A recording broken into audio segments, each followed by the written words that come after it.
በሰላም ነው አለች አይደል እንዴ? ለምንድን ነው የምንሄደው? በእሳቸው ጉዳይ እኮ አይደለም የተጠርተው። እባክዎትን እንሂድ። አዎ አይደለም እኮ ይኸውላችሁ፣ ይኸውልህ ወንድሜ፣ ይኸውልህ እሺ፣ ቆይ ሁለታችሁንም አውቃችኋለሁ እኮ ደግሞ ያው የሻይ ቡቅ ያለ ነገር ሰጣችሁ። እባክዎትን ወንጀል ላይ ወንጀል እየጨመሩ ትራንስፈር ላድርግላችሁ። ቆይ ትራንስፈር አንድ ጊዜ ይኸውልህ አተ ስነ ስርዓት። እሺ አለቃሽ። እሺ ማናት እሷ እንዲያረገች? ታያት እባክሽ፣ አታውቂያት። የሰራ ወንጀል ነበረ እንዴ? የለም ሆን ብላ ግን ከጠላቶች ጋር ተመሳጥራ ነው የያዘች። ቼዳ ልጅ እኔ ለዚህ እንዳበቃኋት ረስታ እኔ ላይ ትመሳጥራለች። አልማዚቷ አልማዝ እናንተ የገደላችኋት ረሳሽኝ እንዴ? አይ አረሳሽም እኮ። ምን ነው ደነገጥሽ?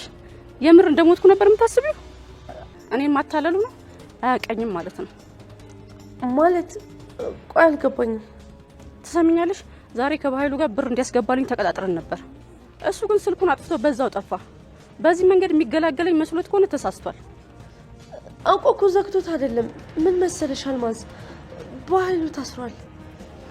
ኧረ እባክሽ አሁን እንደዛ የምትይው? ይኸውልሽ ስሚኝ፣ እስከ ነገር ድረስ 200 ሺህ ብሩን ካላመጣ ነገ በጧት ቤታችሁ ድረስ ነው የምመጣላችሁ። እንደሱም አይሆንም እያወቅሽ። ትሰሚኛለሽ? ከስምምነታችን የወጣው እሱ ነው። እኔ ማላውቀው ቦታ ተደብቄያለሁ፣ እሱ ስልኩን ያጠፋል። ይኸውልሽ ንገሪው እሺ።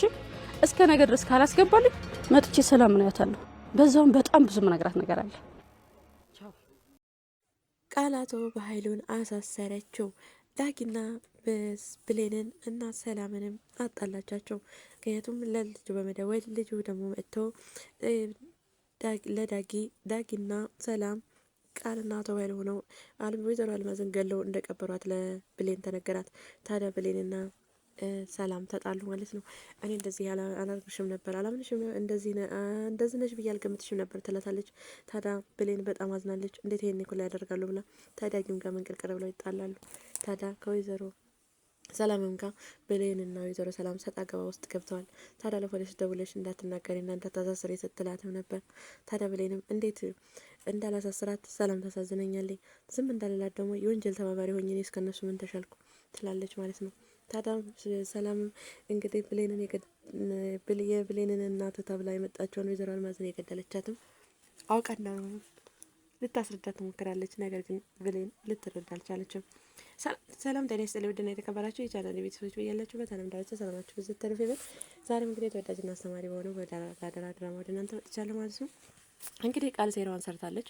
የአቶ በኃይሉ ፍላሽ ከዚህ በፊት ሰርቀውና ሙሉ መረጃው ስላላት ሰርቀው ስለነበረ በኃይሉ ወንጀለኛ እንደሆነና ወንጀለኛው በወንጀሉ ተይዞ እንዲታሰር አድርገዋለች ማለት ነው። እሱም ወይዘሮ ገነትን ሄዶ ወይዘሮ ገነትን በሽጉጥ እያስፈራራ አፍሽን አሳርፊ ይላታል። ተው አትግደለኝ እያለች ትለምነዋለች። ታዲያ በዛን ሰዓት ነበር ከፖሊስ ማዘዣ የመጣለት። ፖሊሶች መጥተው ናውጣ ትፈልጋለህ ፖሊስ ጣቢያ ሲሉትም ወይዘሮ ገነት በሌላ ሰው አስደውላ ሰው እንደላከችበትን ነበር ያወቀው። በሌላ ነገር እንደተጠመደ አልገባውም ነበረ። ታዲያ ወይዘሮ አልማዝ ትጠይቃለች። ምን አድርጎች ነው ስትባልም ወይዘሮ ገነት ማለት ነው። ወይዘሮ ገነት ስትጠይቅ አረ ምንም አላደረገም አቶ በኃይሉ ትላለች። ታዲያ ምንም አላደረገም እያለች ላጫወታት ሊጠይቃት መጥቶ ነው በይላታል። ሊጠይቅ መጥቶ ነው ትላለች። ታዲያ ሊጠይቅ መጥቶ ነው እያለቻቸው አይደል? ለምንድን ነው እንደዚህ እኔን ማተውኝ ይላል። የተከሰስከው ወይም ደግሞ የተጠራኸው እኮ በእሳቸው ጉዳይ አይደለም በሌላ ጉዳይ ነው። ስለዚህ ናና ቃላት እንድሰጥ ትፈልጋለህ ብለውም ይዞት ይሄዳሉ። ታዲያ ይዞት ሲሄዱ ታዲያ አቶ በኃይሉ ይዞት ሲሄዱ እኔ እኮ የምታወቅ ሰው ነኝ፣ ሀገር ሰፈሩ በመልካምነት ያቀኛል። ሲቀጥል ደግሞ ያለ ሰው ነኝ። አንደውም ልልቀቅላችሁ የሆነ ነገር ይሻይላቸዋል። አንድ ስልክ ልውሰድ ትራንስፈር ላድርግላችሁ ሲላቸው በወንጀል አትጨምሩ በማለትም ወስደው እንግዲህ ቃሉ እንዲሰጥ አድርገውታል። ታዲያ ወደ እስር ቤት ገብቷል ማለት ነው። ታዲያ ሰላምም ሄዳ ጠይቀዋለች። ሄዳ ስጠይቀውም እንግዲህ ማን ያሳሰረች ስትለው ወንጀል ሰርታ እንድስለው ሰራችልኝ ያቺ ሞጥማጣ ናት የሰራችልኝ ይላል። ቃል እንዳሳሰረችው ገብቶታል ማለት ነው። እንዴት በእኔ ላይ ትሞዳሞዳለችም ሲል ነበር። ከገዛ ወዳጆቹ ከሆነ ተሞዳሞዳ ነው ያሳሰረች ሲል ምን ሰርታ ትለዋለች ሰላም ማለት ነው። ምንም አልሰራሁም ግን አታውቂያትም ማና ስላትም አታውቂያትም ይላል። ታዲያ ይሄን እያለም ትተው ትሄዳለች። ሰዓት ደርሷ ገባ ይባላል ማለት ነው። ታዲያ ሰታበል ሰላም ጋር እዚህ ጋር ይለያያሉ ማለት ነው። ቃል በሌላ በኩል ደውላ ማለት ነው ስልክ እያወሩ እያለ እየሰራ ነው ስራ ጥሩ ነው ብሌንና ዳጊ ብታይ እንዴት እንደሚጨቃጨቁ ትለዋለች ማለት ነው። ስለዚህ ጥሩ እየሄደልን ነው ትላለች ማለት ነው። ታዲያ አቶ ኃይሉ መፈታት አለበትም ስትል ነበር ስልክ ደውላ። ታዲያ ሰላም ሰምታታለች ማለት ነው። እዛ ቁንጫ እየበላው እንድሞት አልፈልግም ስትልም ነበር። ለማን ነው ስለ ኃይሉ የምታወራው? ስለ ወንድሜ ነው ስትላለች። እንዴት ስለ ወንድሜ እንዴት እንደዛ አወራለሁ ስትልም ነበረ ማለት ነው። ለእኔ መጓጉቴ ነው እያለች ታስመስላለች ማለት ነው። ታዲያ ቃልን ያስደነገጣት ነገር ወይዘሮ አልማዝ ሞታለች ተብላ ወይም ደግሞ ገላታል የተባለችው ሌላ ሀገር ተደብቃ ነበር። 200 ሺህ ብር ከፍልሻለሁ ተብላ። ታዲያ አቶ ኃይሉ ደግሞ ይሄን ብር ሳያስገባላት በድንገት ወደ ስፍራ ይገብዛል ማለት ነው። ታዲያ ቃልን ጋር ይሄን 200 ሺህ ብር ካመጣችሁ ካልከፈላችሁኝ ቀጥ ብዬ ነው እኔ የምመጣው ቤትና ለሁሉንም ነገር እናገራለሁ፣ ለሰላም እነግራታለሁ ትላለች። ታዲያ ይሄን ካለችም በኋላ እንግዲህ ብሌን ደውላ እንድግባቱ እያተንከስስኩ መፈታት ነበረበት፣ ማሳሰር አልነበረብኝም፣ እሱ ቢኖር ይሻለኝ ነበር ትላለች ማለት ነው። ሳይከፍላት ነው ብሩን ነከለው የታሰረው ትላለች።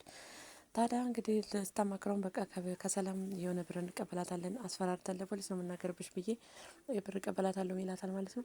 ለዚህ ለተንካሻ ብርማ አንነካካም፣ ከይሄ እንደምንም ብዬ አሳምኛት እኔ ብር እቀበላታለሁ፣ ያንኛውን ብር ግን ሞቅ ያለ ብር የምንቀበላት ሌላ ቀን ነው ትለዋለች ማለት ነው።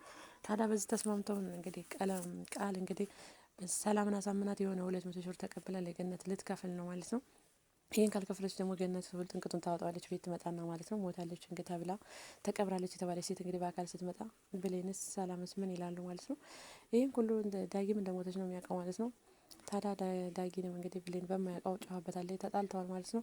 ብቻ በአጠቃላይ አሁን ላይ ትርምስምስ አድርገውታል ማለት ነው። በአጠቃላይ እና እናትና ልጅ ሳይገናኙ መጨረሻቸው ይሄ ሆኗል። ዳጊና ብሌንም እንዳይፋቀሩ ያደረገችበት ምክንያት ቃል ናት ማለት ነው።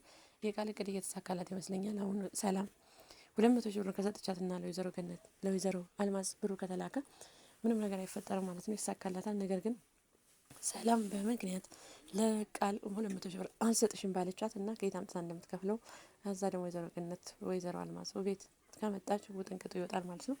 እንግዲህ እዚህ ላይ ነበር ያበቃው። እንግዲህ ቃል ከሰላም ምን ብላ ብሩን ትቀበልና ለወይዘሮ አልማዝ ትከፍል ይሆን ወይስ ወይዘሮ አልማዝ ቀድማ ትመጣ ይሆን የሚለውን እንግዲህ በቀጣይ ቪዲዮ ይዤላችሁ ይመጣ ይሆናል። በሌላ ቪዲዮ እስከምንገናኝ ድረስ ሰምቶ ባይ ባይ።